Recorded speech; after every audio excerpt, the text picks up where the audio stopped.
రాష్ట్రపతి పాలన వచ్చే అవకాశం ఉందా అని ఈరోజు ఉదయం ఒక ఛానల్లో చాలా సుదీర్ఘంగా చర్చించాము. ఆ సందర్భంగా నేను మొదటి అభిప్రాయం చెప్పాను. ఆంధ్రప్రదేశ్లో ఇప్పుడు రాష్ట్రపతి పాలన వచ్చే పరిస్థితులు కానీ రావాల్సిన అవసరం కానీ లేదు.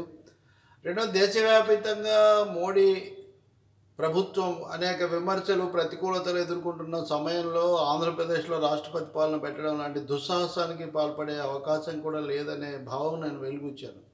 అయితే కొంతమంది ఐఏఎస్ అధికారులు, వైఎస్ఆర్ పార్టీ నాయకులు కూడా రాష్ట్రపతి పాలన రావచ్చు అని చెప్తున్న మాట నిజం. రెండోది, నిరంతరం వాళ్ళు చేస్తున్న ఫిర్యాదులు కూడా అనేక కోణాల్లో ఇక్కడ ఏదో తీవ్ర సంక్షోభ పరిస్థితులు ఉన్నాయి, ముఖ్యమంత్రి చంద్రబాబు నాయుడు మొత్తం హస్తగతం చేసుకొని గల్లంతు చేసేస్తారు కాబట్టి రాష్ట్రపతి పాలన వస్తే చాలా మంచిది, కేంద్రం చూడొచ్చు అన్న తరహాలో నడిపిస్తున్న మాట మాత్రం నిజం. ఇక్కడ ముఖ్యంగా గమనించాల్సింది, భారతదేశం సమాఖ్య రాజ్యాంగం అన్నప్పుడు 356వ అధికరణం ప్రకారం అసాధారణ పరిస్థితులు ఏర్పడితే తప్ప రాష్ట్రపతి పాలనను ఆహ్వానించటం ఏ ప్రజాస్వామికవాది కానీ ఏ జాతీయవాది కానీ చేయదగినటువంటి పని కాదు. ఆంధ్రప్రదేశ్లో రాజకీయ ఉద్రిక్తతలు ఉన్నాయి. వైఎస్ఆర్ పార్టీకి టీడీపీకి మధ్యలో నిరంతర యుద్ధాలు, నిందారోపణ పర్వాలు సాగుతూ ఉన్నాయి.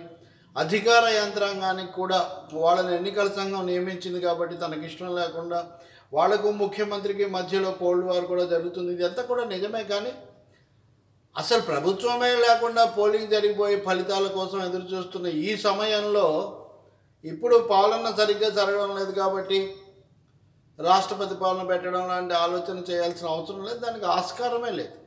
కానీ నా ఉద్దేశంలో కొంతమంది కావాలని చర్చ చేస్తుండొచ్చు. తెలుగుదేశం కూడా దీన్ని ఆహ్వానిస్తుంది. ఎందుకంటే వాళ్ళు రాష్ట్రపతి పాలన మేము జయప్రదంగా అడ్డుకున్నాము, దాని మీద పోరాడాము అని చెప్పదలుచుకుంటారు కాబట్టి చెప్పడానికి ప్రయత్నం చేస్తారు. అది కూడా వాళ్ళ ప్రచార యుద్ధంలో కూడా భాగమవుతుంది. కానీ నా ఆందోళన, నా ఆలోచన రాష్ట్రపతి పాలన గురించి కాదు, రాష్ట్రపాలన గురించి.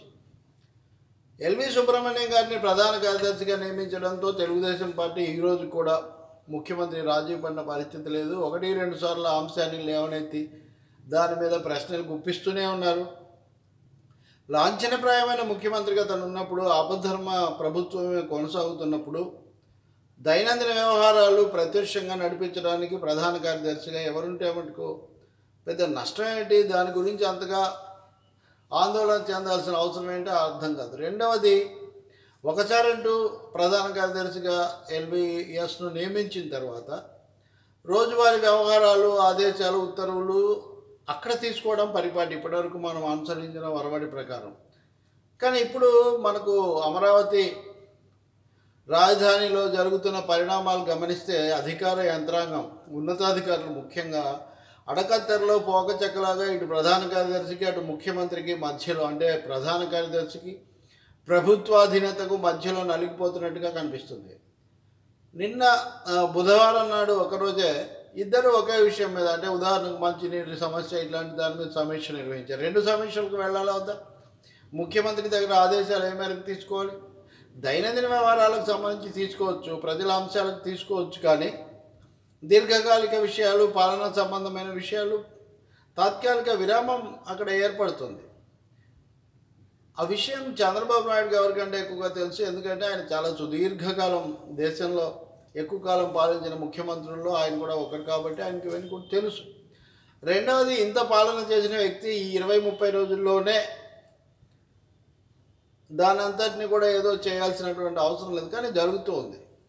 పోలవరం అనేది పూర్తిగా పోలవరం అథారిటీ అనే కేంద్ర ప్రభుత్వ అధీనంలో నడుస్తుందని మనకు తెలుసు. కానీ దాని నిర్మాణ బాధ్యత మాకు ఇవ్వమని ముఖ్యమంత్రి బీజేపీతో బాగున్నప్పుడు తెచ్చుకున్నారు. అందుకు సంబంధించి 3,000 కోట్లు ఇప్పటికీ కేంద్రం ఇవ్వలేదు. పునరావాస నిధుల సమస్య అసలే ఇంతవరకు చేపట్టలేదు. అది లేకుండానే మేము జూన్కు గ్రావిటీతో నీళ్లు ఇస్తామని ముఖ్యమంత్రి చెప్పారు.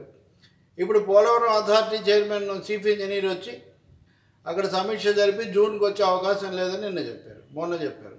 ఆ వెంటనే నిన్న మళ్ళీ ముఖ్యమంత్రి సమీక్ష జరిపి ఎన్నికల కారణంగా ఆలస్యమైంది కాబట్టి జూలై నాటికి ఇవ్వాలి అని చెప్పి ఆయన చెప్తున్నారు. ఇవన్నీ కూడా దీర్ఘకాలికమైన అంశాలు, తరాలతో ముడిపడినటువంటి విషయాల్లో కూడా మనం పంతాలకు పోయి కేంద్రము, రాష్ట్రము, బీజేపీ, టీడీపీ అనుకుంటూ ఇలా పోటాపోటీగా చేసే కంటే ఒక వాస్తవిక దృక్పథంతో, సమన్వయంతో వెళ్ళడం చాలా మంచిది.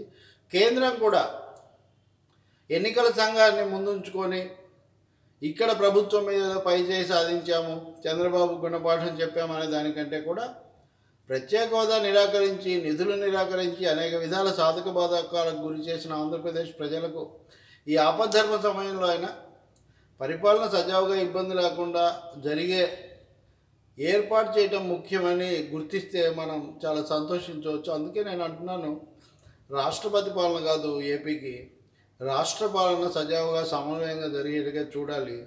బ్యూరోక్రసీకి నాయకత్వం వహిస్తున్న ఎల్వి సుబ్రహ్మణ్యం కానీ, పొలిటికల్ లీడర్షిప్కు అంటే ఎగ్జిక్యూటివ్కు హెడ్గా ఉన్న ముఖ్యమంత్రి చంద్రబాబు నాయుడు కానీ సమన్వయంతో ఇప్పటికైనా ఈ ప్రతిష్టంభనం తొలగించాలి తప్ప ఇది నిరంతరమైన యుద్ధము, నిత్య పోరాటంగా మారితే అది విభజిత రాష్ట్రానికి ఈ సంధి దశలో మరింత చేటు చేస్తుంది. వైఎస్ఆర్ పార్టీ కూడా నిజంగా వాళ్ళు అనుకుంటున్నట్టుగా విజయం సాధిస్తే ఎన్నికల తర్వాత వాళ్ళు చూసుకోవచ్చు కదా.